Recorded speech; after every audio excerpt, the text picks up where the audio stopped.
We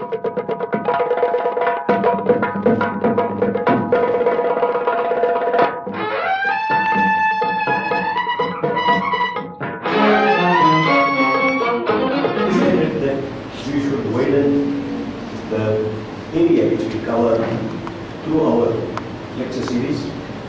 We have come across a name, a person whose achievements are absolutely mind-boggling. You will be hearing a brief introduction, biodata, in due course. There is a 4-line Sanskrit into the permission. I will quote the couplet. Paropakarai vahanti nidyaha, paropakarai udanti rohu, paropakarai vahanti mukshaha, paropakaram idam shariram. The paropakaram idam shariram part is embodied by Dr.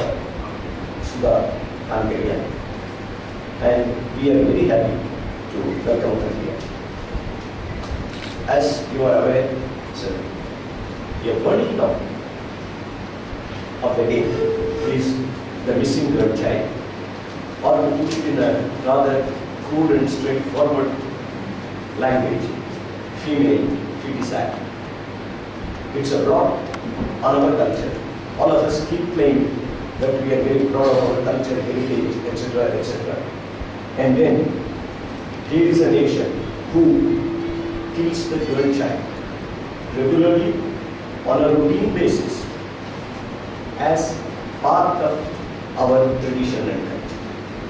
We don't bat an eye about it. Maharashtra has the reputation of being a progressive state. We call ourselves a progressive people in this country.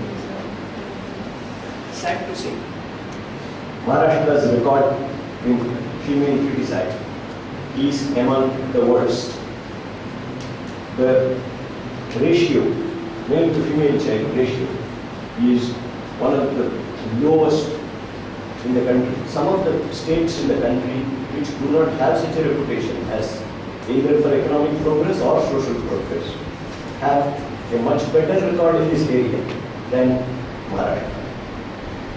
We have got to think. We have got a lot to think about. And this is a major reason why I decided that we should have a discussion with someone who has made their life's mission to fight female feticide. Invite her over here and let us hear her. She will be speaking to us. She will be speaking with the help of PowerPoint presentation.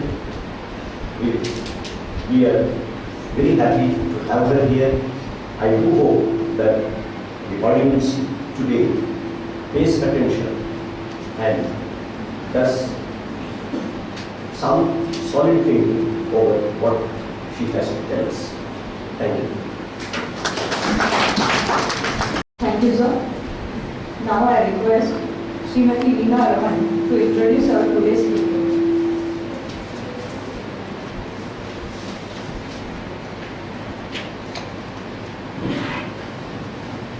Good evening. Good evening, ladies and gentlemen, Mr. Krishnan and Dr. Kankaria.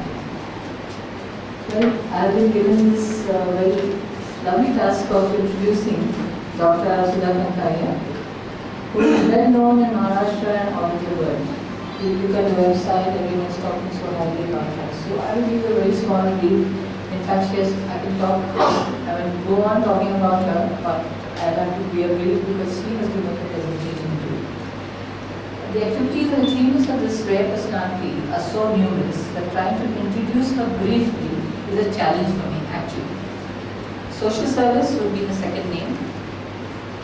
And she's a well-known ophthalmologist of Ahmednagar. Dr. Kankaria has made the fight against female feticide her life's mission. She has launched a number of campaigns on propagating such themes as Welcome the Girl Child and Save the Girl Child. She has been working among village panchayats, promoting awareness and conducting programs to welcome the girl child, making bank deposits in the name of the girl and getting newlyweds to take the 8th Fera. Normally we have the 7th Fera, but she is making them take 8th Fera to save the girl child if they have one. Her booklets include On Beti Nahi To Bahu Kahan Se Laoge. It's true. I mean, अगर आपके यहाँ पर बेटी नहीं होगी तो आप बहू कहाँ से लाओगे? बेटा होगा उसके बाद बहू कहाँ आएगी? She has also been promoting awareness through various means. She is a multifaceted personality with multiple skills and has been serving the poor through campaigning of eye donation by running an eye bank, and she has done human service work with Pulse Polio campaign.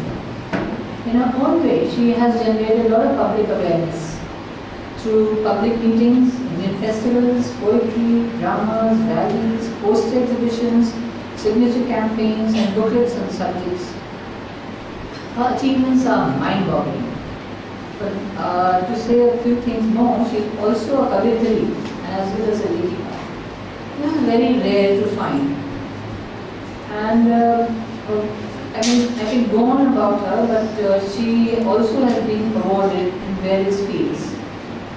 Her mind-boggling achievements include proficiency in Bharatanatyam, which she has received the Nritya Yuka Award, Puraskar, and also citation from several universities and many others. And I would say that it is not just work and no play. She has been proficient in Bharatanatyam and has a world record for non-stop dancing for 12 hours, Bharatanatyam and Kuchipudi. So, ladies and gentlemen, here we have a beauty with brains and a heart beating for the girl child. I present to you Dr. Sudha Pankaj. To welcome our today's speakers, Clara Bhute. Save Girl Child, Beti Bachao या विषयावर विचार मंथन करत आहोत. खरं म्हणजे आज गर्भात असणाऱ्या चिमुकलीची हत्या इतक्या मोठ्या प्रमाणावर वाढलेली आहे की आज जर आपण विचार मंथन केलं नाही तर उद्याचं जग कदाचित आपल्याला माफ करणार नाही. कारण आज जर मुलगी जन्माला आली नाही तर उद्याची आई निर्माण होणार नाही. उद्याची आई निर्माण झाली नाही तर मुलाचा किंवा मुलीचा जन्म होणार नाही. म्हणजेच मानव वंश पुढे जाणार नाही. जिथे आई आहे तिथेच प्रेम आहे, माया आहे, ममता आहे, आपुलकी आहे, जिव्हाळा आहे. आई पहिली गुरु आहे, आई पहिली पाठशाळा आहे, वास्तूचं मंदिर करणारी आई आहे, माणसाला माणूसपण देणारी आई आहे. एवढंच कशाला, जागतिक विद्यापीठाची म्हणजे वात्सल्य नावाच्या जागतिक विद्यापीठाची कुलगुरू कोण असेल तर ती आई आहे. म्हणून जर उद्याची आई आपण वाचवू शकलो नाही तर माणूस निर्माण होणार नाही, माणुसकी जिवंत राहणार नाही.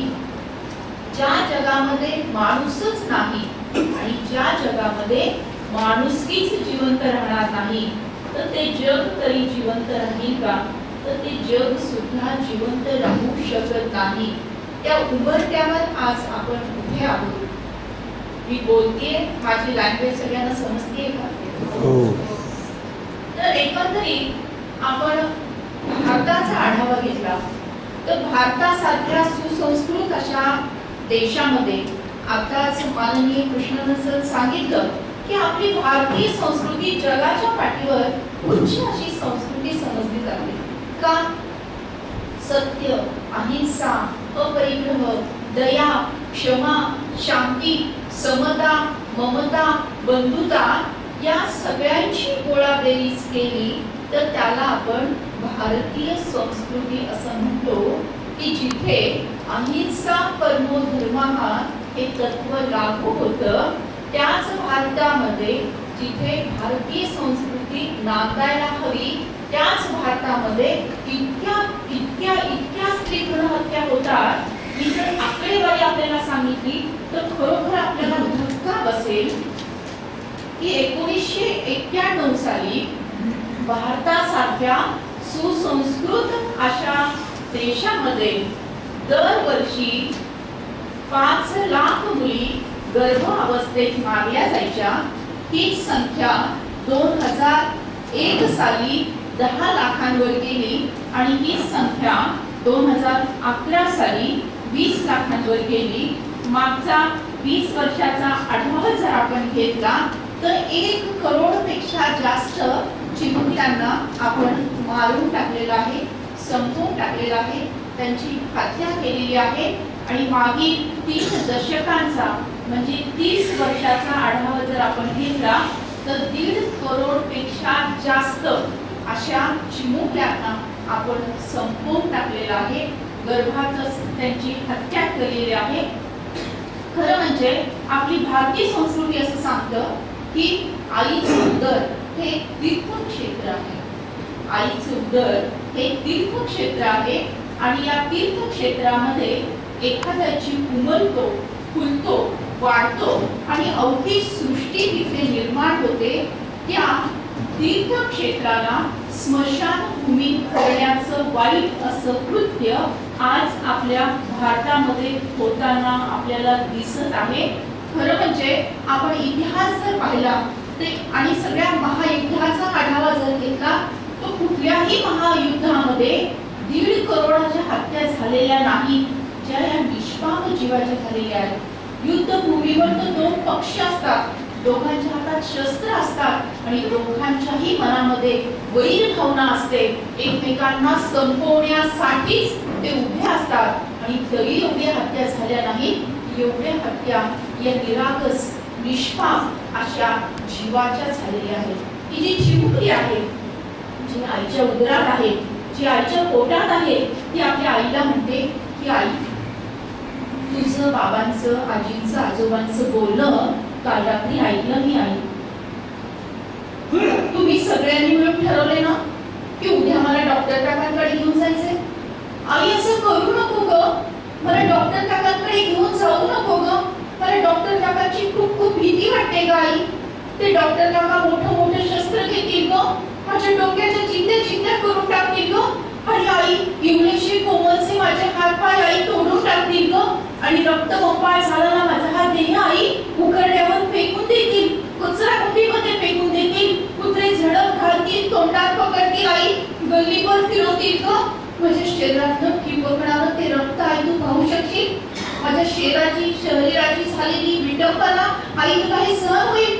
नाही आई नाही, तू हे सहन करू शकणार नाही, तू हे पाहू शकणार नाही आई. आई असं करू नको ग, मला मारू नको ग आई, मी कसं काही हट्ट करणार नाही ग, मला लाडू नको, पेढे नको, करंजी नको, पुरणपोळी नको, काही गोडधोड देऊ नकोस ग. कालची उरलेली शिळी असलेली आणखी भाकरी जरी दिलीस नाही तरी चालेल ग.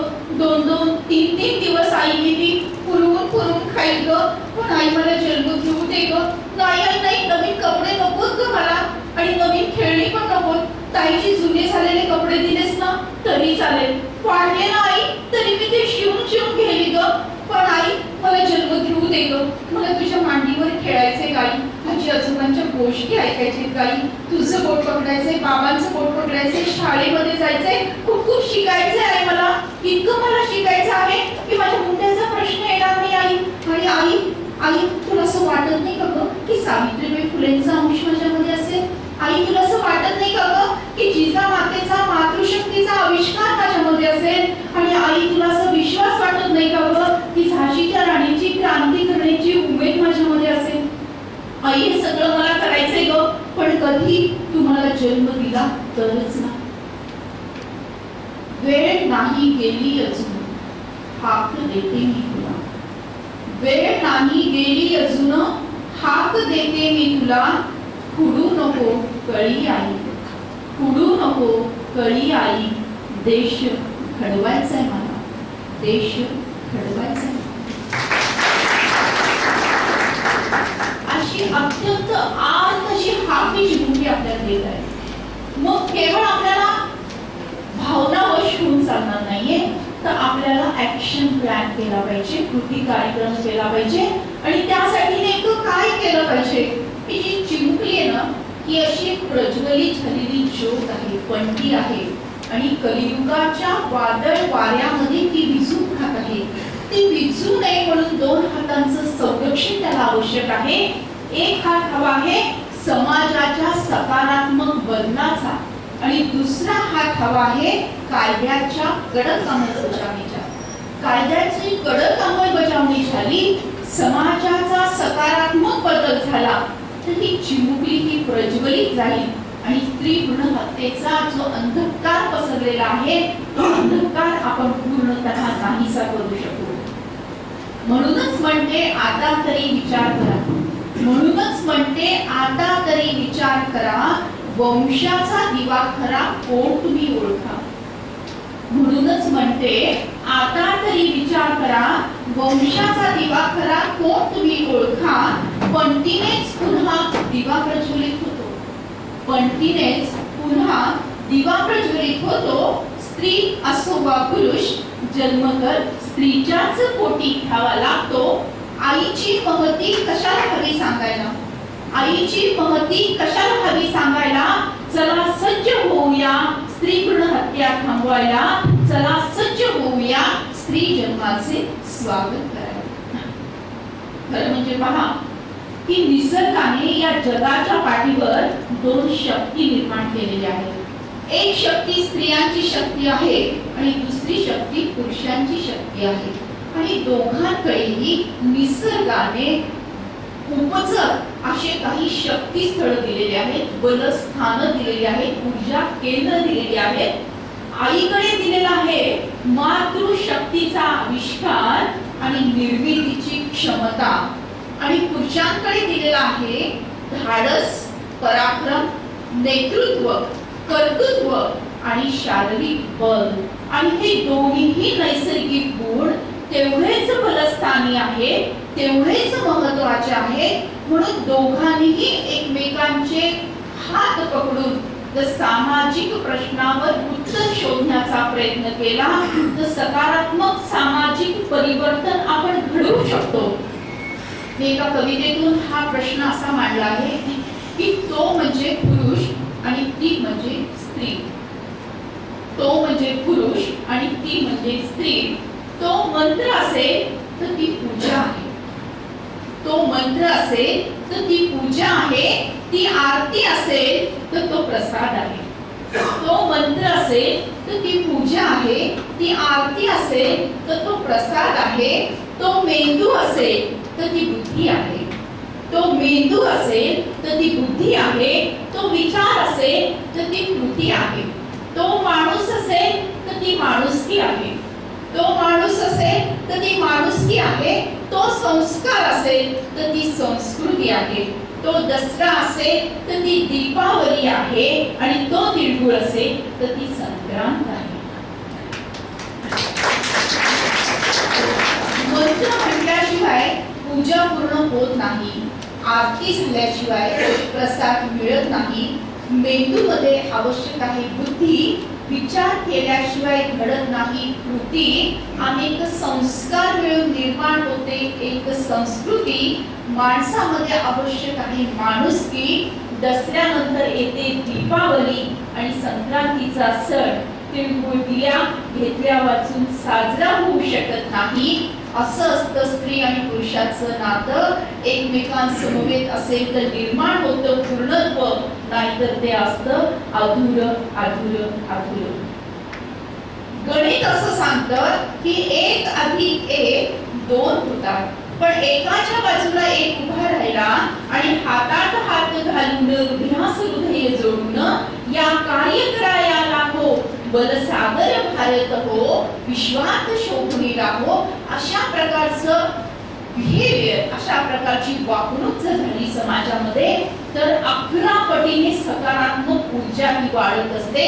पुण्यात भारतातलं जगातलं एक आदर्श उदाहरण म्हणजे सावित्रीबाई फुले आणि महात्मा ज्योतिराव फुले यांनी अशा पद्धतीने काम केलं, म्हणून शिक्षणाची गंगा प्रत्येक घराघरापर्यंत पोहोचली आणि माझ्यासारखी एखादी छोटी कार्यकर्ती आज एवढं काम करू शकली. म्हणजे स्त्रियांनी आणि पुरुषांनी सोबत राहून सामाजिक प्रश्नावर या चळवळीमध्ये सहभाग नोंदवला आणि सोबत काम केलं तर नक्कीच स्त्री भ्रूण हत्येचा हा अंधकार आपण नष्ट करू शकू.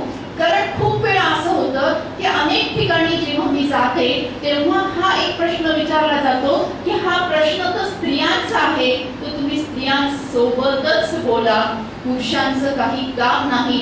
असं सुरुवातीच्या जवळपास 4 वर्ष मला मी हे नेहमी ऐकलं आणि तेव्हा मला ही कविता स्फुरली आणि अशा पद्धतीने त्या कार्यशाळेची सुरुवातच मी अशा पद्धतीने करते की या चळवळीमध्ये स्त्रियांचा आणि पुरुषांचा बरोबरीने सहभाग असेल तरच सकारात्मक परिवर्तनाच्या दिशेने आपण जाऊ शकतो.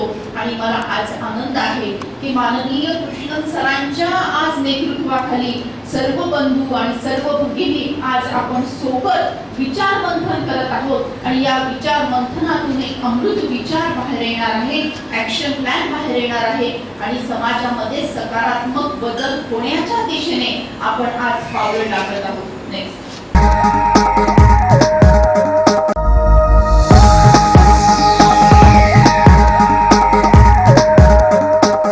आता वळूया आपल्या पुढच्या कार्यक्रमाकडे. अजूनही भारतात काही ठिकाणी मुलीचा जन्म म्हणजे शापच समजला जातो आणि हा शाप टळावा म्हणून जन्माआधीच तिला नष्टही केलं जातं. केवढं हे क्रौर्य! आणि हे जर असंच चालत राहिलं तर निसर्गाचा समतोल बिघडायला वेळ लागणार नाही. या धोक्याची जाणीव करून देण्याचा आमच्या हिरकणीचा हा प्रयत्न.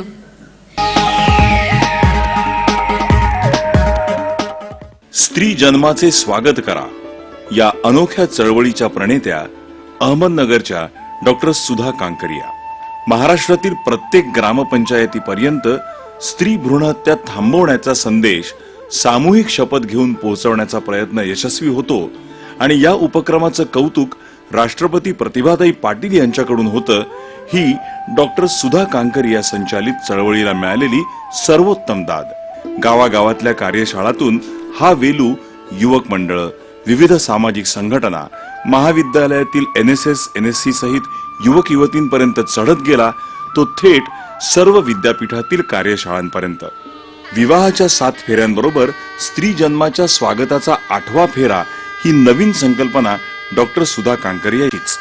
वधूवर पालक परिचय मेळाव्यातून या संकल्पनेचा प्रचार प्रसार आणि प्रत्यक्षात तसे विवाहही संपन्न होतात. हे समाजाच्या बदलत्या मानसिकतेचं प्रत्यंतरच. नकोशी झाली हवीशी या विशेष संकल्पनेतून मुलीचं नाव नकोशी ठेवणाऱ्या घरांमध्ये प्रबोधनाद्वारे ती मुलगी हवीशी होते. हे सारं यश सुधाताईंच्या परिपूर्ण आंतरिक तळमळीचंच. गणेशोत्सवातील आरास, पोस्टर्स, प्रदर्शनं यातून संदेश, अहिंसा रॅली, सह्यांची मोहीम, शिबिरांचं आयोजन, VCD द्वारा प्रबोधन या नानाविध प्रयत्नांना आलेलं घवघवीत यश याचं श्रेयही सुधाताईंनाच. गर्भजल लिंग चिकित्सा कायद्याच्या कडक अंमलबजावणीसाठी पाठपुरावा असो, कन्या शुभ जन्मदिन साजरा करण्याचा पायंडा असो, राहती घरं पत्नीच्या नावे करण्यासाठी पुढाकार असो की स्त्री भ्रूणहत्या थांबवण्यासाठी शपथ असो, डॉक्टर सुधा कांकरिया यांच्या रोमरोमात हेच सारं भिनलेलं आहे आणि म्हणूनच रोज नव्या रूपात ते समाज मनावर बिंबवण्यासाठी त्या प्रयत्नशील आहेत. अनेक पुरस्कारांच्या मानकरी ठरलेल्या डॉक्टर सुधाताई हे कार्य पदरमोड करून करतायत. त्यांच्या आंतरिक तळमळीला अंत नाही त्यांच्या धडपडण्याला. समाजाला आज अशा अनेक सुधाताईंची गरज आहे.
भारत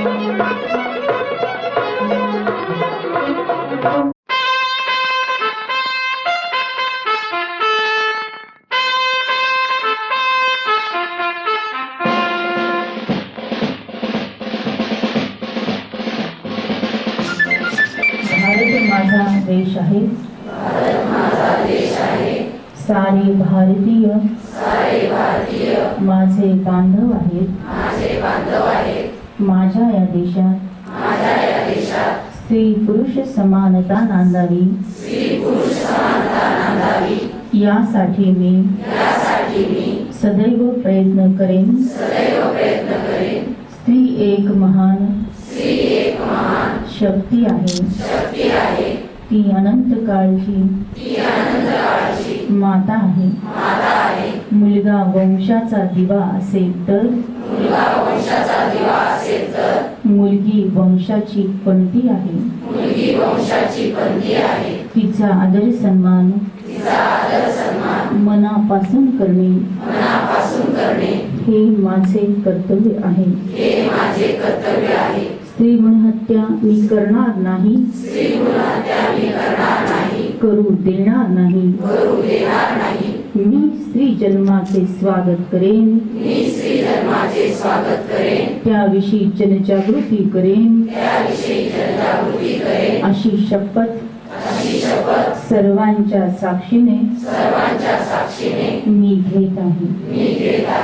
आपल्याला करायचंय भारत माता की भारत माता की वंदे वंदे. अशा प्रकारचे विचार थोडेसे डोळे उघडणारे सगळे मुद्दे मॅडमने आपल्यासमोर मांडले.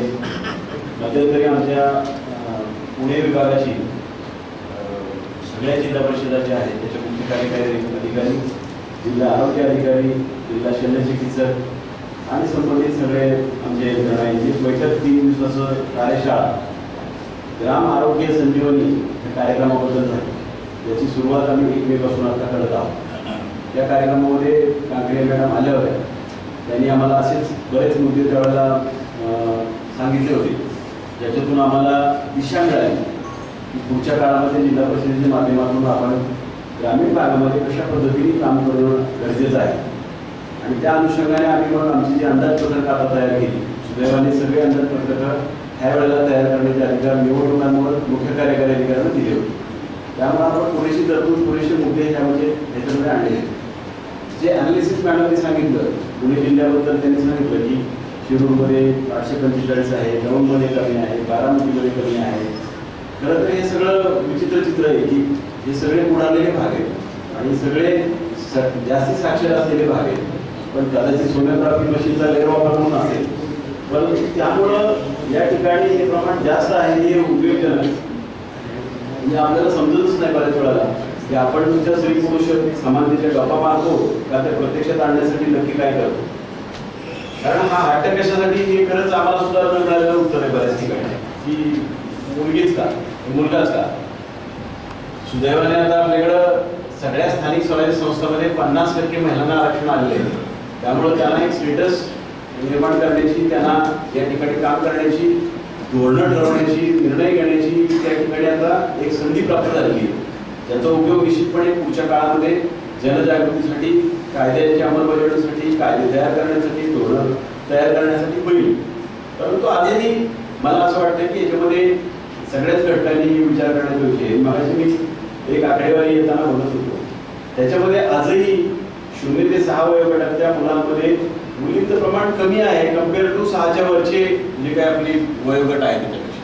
ते आणखी उद्योगजनक आहे की आपण यावेळेला अजून विज्ञानाचे सगळे गोष्टी बघत असताना, साक्षरतेचं प्रमाण वाढत असताना, आरोग्यामध्ये सुधारणा होत असताना आपलं अजूनही त्या वयोगटाचं प्रमाण कमी आहे, वाढत नाही, खूप वाढत नाही. मॅडम म्हणतात की कोल्हापूर जिल्ह्यासारखे जिल्ह्याने काही प्रयत्न केले. सोनोग्राफी मशीनला सायलेंट ऑब्झर्वर सारखं काही बसवून काही त्या खाली ऍक्शन घेऊन खूप चांगलं काम त्यांनी केलं, ज्याचं अनुकरण आम्ही पण आमच्या जिल्ह्यामध्ये, अन्य जिल्ह्यामध्ये करतोय. परंतु हे नुसता त्या ऍक्टच्या अंमलबजावणीचा विषय असं मला वाटत नाही. याच्यामध्ये आपल्याला निश्चितपणे लोकांचं मनोभूमिका बदलणं, त्यांच्यामध्ये त्याबद्दलची जनजागृती करणं खूप आवश्यक आहे. मॅडमने आता काही उपाय सांगितले जे आम्ही ऑलरेडी करतोय. म्हणजे त्याच्यामध्ये ग्रामसभेमध्ये ठराव घेणं, अगदी जिल्हा परिषदेच्या सर्वसाधारण सभेपर्यंत या विषयाची चर्चा होणं, गावामध्ये बोर्ड लागणं, हे प्रमाण दर्शवणं, त्याचं स्वागताचे बोर्ड लावणं. लखपती ही योजना सुद्धा आम्ही आता ह्या वर्षी सुरू करतोय. किमान 10 रुपये प्रत्येक कुटुंबाने स्त्री जन्मासाठी जन्म झाल्यानंतर जमा करावेत आणि त्या मुलीच्या नावाने फिक्स डिपॉझिट ठेवावं. 20 वर्षानंतर त्या मुलीचे 1 लाख रुपये किमान होतील. अशा काही योजना आपण राबवू.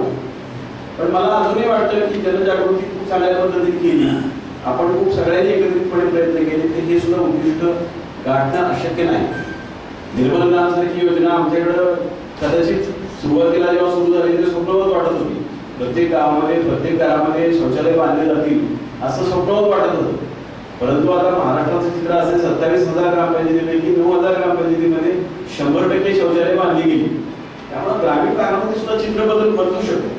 तशाच पद्धतीचा परिणाम या योजनेमध्ये सुद्धा आपल्याला मिळू शकतो. आम्ही आमच्याकडे सुद्धा सामुदायिक विवाहाचे बरेच कार्यक्रम होत आहेत ज्याच्यामध्ये हा मुद्दा पुढे येतोय. आमच्याकडे सुद्धा बरेच अन्य कार्यक्रम होत असतात की ज्याच्या माध्यमातून आपल्याला हा विषय लोकांपर्यंत रुजवणं, त्यांची मनोभूमिका तयार करणं हे आवश्यक घडू शकतं. याच्यामध्ये मला काही फार अडचण वाटत नाही. याच्यामध्ये नुसतं लोकांची जनजागृती होऊन चालणार नाही. ते स्त्रीरोग तज्ञ असतील, रेडिओलॉजिस्ट असतील, त्यांची सुद्धा जागृती व्हायला पाहिजे की अशा प्रकारच्या कृत्यामध्ये आपण सहभागी होऊ नये. सोनोग्राफी मशीनचा वापर आपल्याला सुरक्षित प्रसूतीसाठी करायचा आहे. तो आपल्याला जर आपण अशा प्रकारे हे सेक्स डिटेक्शनसाठी करत असू तर त्याच्या इतका गुन्हा दुसरा नाही असं स्वतःला वाटलं पाहिजे. आम्ही निर्मल ग्रामची जागृती करताना असं सांगतो की तुमच्या मुलींनी, तुमच्या आई बहिणींनी उघड्यावर शौचालय जाणे हे घोषणा आहे का, तुमच्या कुटुंबात लाजीरवाण आहे. तसं याच्यामध्ये मला वाटलं पाहिजे की अशा पद्धतीचा विचार करणे हे सुद्धा लाजीरवाण आहे. आम्ही मध्यंतरी काही धक्कादायक गोष्टी समोर येतात. मध्यंतरी कदाचित हे अनालिसिस मला माहित नाही, परंतु आम्ही आकडेवारी आमची अनालिसिस करत होतो की बालमृत्यू जे झाले त्याचा आम्ही ऑडिटचे रिपोर्ट बघत होतो. त्याच्यामध्ये सुद्धा अशी धक्कादायक बातमी म्हणजे गोष्ट समजली की जन्म झाल्यानंतर सुद्धा मृत्यूचं प्रमाण मुलींमध्ये जास्त आहे. हा विषय फार गंभीर आहे. 60% मुली मृत्यू पावतात ते सुद्धा जन्म झाल्यानंतर. काय नक्की आहे हा विषय आमच्याकडे आता अनालिसिसचा सध्या बनलेला आहे. त्याच्यावर आम्ही आता काय करायचं हे अनालिसिस करून मग पुढच्या दिशा कशा ठरवायची याचा सुद्धा विचार करतोय. एकंदरीत सांगण्याचं येतोय की खूप गोष्टी आहेत आजही 50% आरक्षण देऊन भागणार नाही. त्यांना आम्ही आता दुसरा प्रयत्न चाललाय आमचा महिला सक्षमीकरणाचं एक अभियान मोठ्या प्रमाणात आम्ही घेतोय. आमच्याकडे 43,000 बचत गट आहेत ग्रामीण भागामध्ये, ज्यांच्या माध्यमातून आपण हा विचार घराघरामध्ये पोहोचवतो. त्यांना त्यांच्या बचत गटाच्या माध्यमातून व्यावसायिकदृष्ट्या, आर्थिकदृष्ट्या उभं करून त्यांच्यामध्ये चांगली निर्णय प्रक्रिया निर्माण करून त्यांना या सगळ्या निर्णय प्रक्रियेमध्ये सामावून घेऊन आपण हा विषय त्यांच्यापर्यंत घराघरात न्यायचा सुद्धा प्रयत्न करतोय.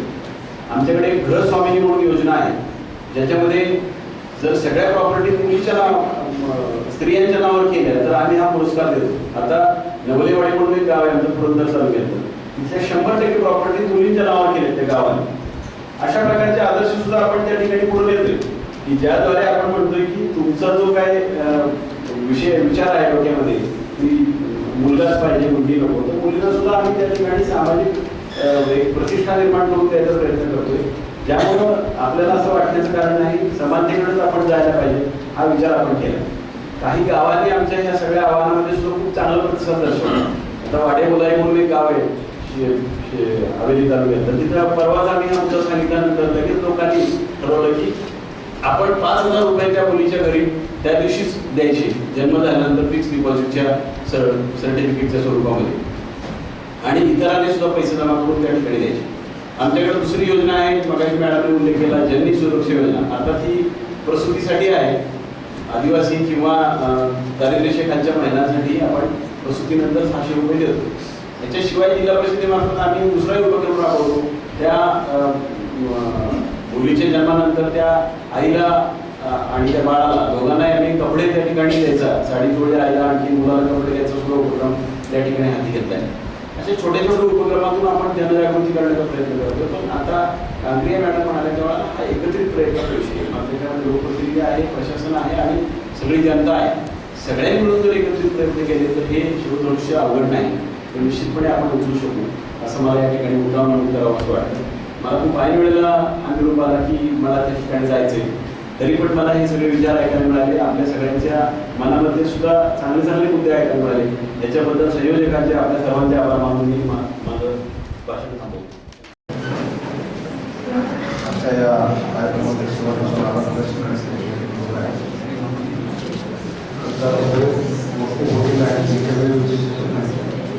आपण म्हणजे महाराष्ट्र हे प्रगतशील राज्य आपण म्हणतो. त्याच्यामध्ये महिला आरक्षण देण्याच्या नोकरीमध्ये त्यांना शिक्षणामध्ये आरक्षण देण्यात आहे. तरी परंतु त्याच ठिकाणी महिला भ्रूण होत असतील त्याविषयी विशेष वेगळं आहे की मला या ठिकाणी खात्री जे नोकरी या ठिकाणी आलेले आहेत त्याचे श्रोते या ठिकाणी विचार करत नाही आणि जो संदेश त्यांनी आज या ठिकाणी घेतलेला आहे त्याचं ते बाहेर निश्चितपणे आपल्या लोकांना सांगतील. आणि असं झालं तरच आपल्या या चर्चासत्राचं काही फलित झालं असं मला या ठिकाणी सांगावंसं वाटतं. आजच्या या कार्यक्रमासाठी डॉक्टर सुधा कांकरे मॅडम या ठिकाणी आलेले आहे आणि बहुमूल्य मार्गदर्शन आपल्याला या ठिकाणी केलेलं आहे. त्यांचा विषय होता मिसिंग गर्ल चाइल्ड हा विषय त्यांचा चर्चेत होता. तो आपल्या ह्याच्यामध्ये कन्वर्ट करून सेव्ह गर्ल चाइल्ड हा आपल्याला मेसेज या ठिकाणी घेऊन जायचा आहे आणि प्रत्येकाने हा मेसेज हा घरोघरी प्रत्येक ठिकाणी जर दिला निश्चितच हा कार्यक्रमाचा काही यश मिळाला असं मला या ठिकाणी वाटतं. मी मॅडमचं CPR त्यांच्या या ठिकाणी हार्दिक आभार मानतो. आजच्या कार्यक्रमाला डॉक्टर देशमुख सर या ठिकाणी येणार होते परंतु ते एका मीटिंगमध्ये अडकल्यामुळे त्यांच्याऐवजी जिल्हा परिषदेचे CEO साहेब या ठिकाणी आलेले आहेत. त्यांनी देखील आपल्याला चांगलं मार्गदर्शन त्यांनी त्या ठिकाणी केलं आहे. त्यांचं देखील या ठिकाणी आभार मानतो. आपल्या या कार्यक्रमासाठी उपस्थित असलेले सर्व CPRचे मेंबर्स आणि आमचे सर्व CIDचे ऑडियन्स देखील या ठिकाणी येऊन या कार्यक्रमाची शोभा वाढवली त्यांचे देखील मी या ठिकाणी आभार मानतो. आजच्या कार्यक्रमाला आदरणीय कृष्णन सर आदरणीय धुळे सर यांनी देखील उपस्थित राहून आम्हाला चांगलं मार्गदर्शन या ठिकाणी दिलेले आहे. त्यांचं देखील या ठिकाणी आभार मानतो. आजच्या या कार्यक्रमाला काही प्रेसचे देखील त्या ठिकाणी उपस्थित आहे त्यांचं देखील मी त्या ठिकाणी आभार मानतो.